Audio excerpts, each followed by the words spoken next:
हम दिल लगैली तोरा से तू गइले भुलाई। हम दिल लगैली तोरा से तू गइले भुलाई।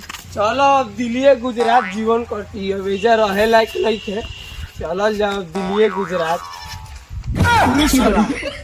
पैसा ले ले तकारी लागो तो कोनो दिमाग लगावे के पड़ी। खेला समझ में न आवे जिंदगी के खेला समझ में न आवे।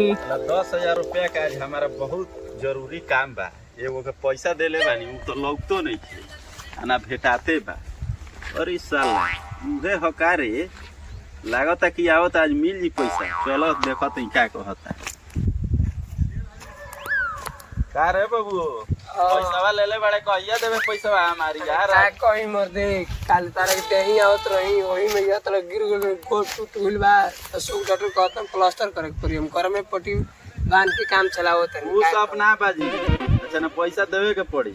अच्छा दे दे अभी तनी देखते बड़ा की दिक्कत बा। साला लागो त कि दिमाग लगा दिलस। अब हमरो दिमाग लगावे के पड़ी पैसा निकाले खातिर 10,000। का कहतला कुछ कहतला का?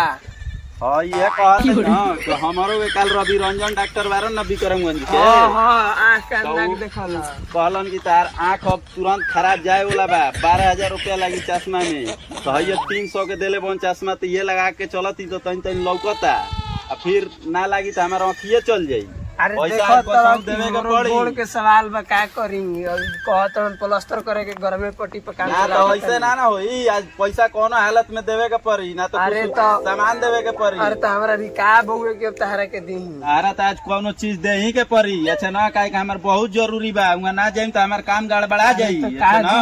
काल धान दवाए वाला बा और यह काल ले ली हो। चलो पैसा ना सही धाने सही काल हमारे के दे दियो धान 10,000 का। हम अपन करम काम आ तू जाके अपन गोड़ करा लियो। आउ कोनो ले कर्जा मांग के फसइयो मत ऐसे हमारे लेखा। ना तो हमार आँख चलिए जाई तारा चलते। हम जाते ही अपन काम कर काल हमार दे दियो पैसा। ठीक बा चलो एक्टिंग ले तो पैसा हड़पे के नियत हमार ठीक बा। कुछ लगा दे सब जितना कर्जा ले ले सब।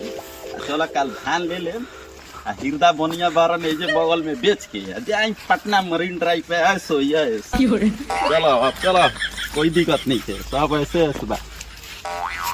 चलो अब उनकर पैसा दिया था। चलो उन्हें ट्रेन धर के भागल जाओ बाहर। अब पैसा वैसा बाकी पैसा दे उनकर गाड़ी धर पैसा में भागो बाहर।